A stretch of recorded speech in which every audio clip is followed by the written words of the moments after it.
Jugular venous pressure, or JVP, is a measurement of the highest oscillation point, or meniscus, of the jugular venous pulsations. This measurement reflects pressure in the right atrium, that is, central venous pressure. The JVP also provides valuable information about the patient's volume status and cardiac function. Estimating the patient's JVP is one of the most important and frequently used skills of physical examination, and often the first step in your cardiovascular assessment. The JVP is best assessed from pulsations in the right internal jugular vein. Adjust the head of the examining table to 30 degrees. With the patient supine, place the patient's head on a pillow just to the top of the shoulders to relax the sternomastoid muscles. Then adjust the patient's gown and drape as necessary.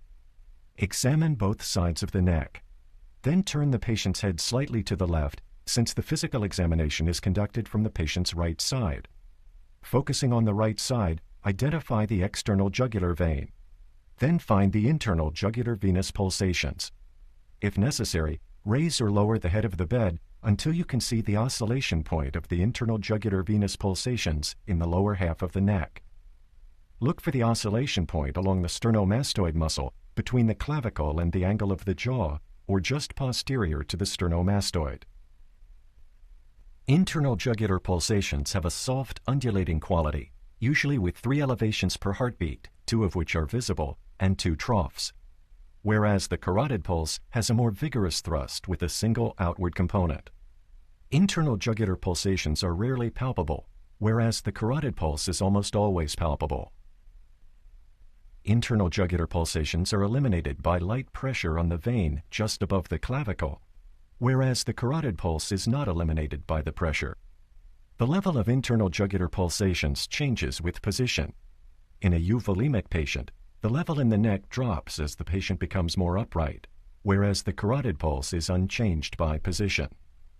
Finally, the level of internal jugular pulsations usually falls with inspiration, whereas the carotid pulse is not affected by inspiration. Measure the oscillation point of pulsation in the right internal jugular vein using the following technique. Extend an elongated rectangular object, such as a 3x5 card, from the meniscus point of pulsation, while extending a centimeter ruler vertically from the sternal angle, making a right angle. To establish the true vertical and horizontal lines, place your ruler on the sternal angle and line it up with a vertical line in the room. Then place your card or other rectangular object at an exact right angle to the ruler. This constitutes your horizontal line. Make sure one edge of the card is at the point of oscillation of the jugular venous pulsations, making sure to keep the card horizontal. Read the vertical distance where the card crosses the ruler. This measurement identifies the jugular venous pressure, or JVP, the vertical distance in centimeters above the sternal angle where your card crosses the ruler. Round your measurement off to the nearest centimeter. In this patient, the JVP is about 2 centimeters above the sternal angle.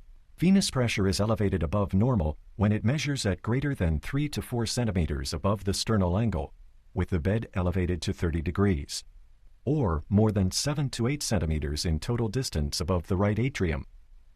These steps allow you to make an accurate measurement of the JVP that is important for assessing the intravascular volume status in euvolemic, hypervolemic, or hypovolemic patients.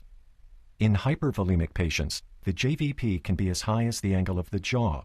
In hypovolemic patients, the JVP may be below the sternal angle.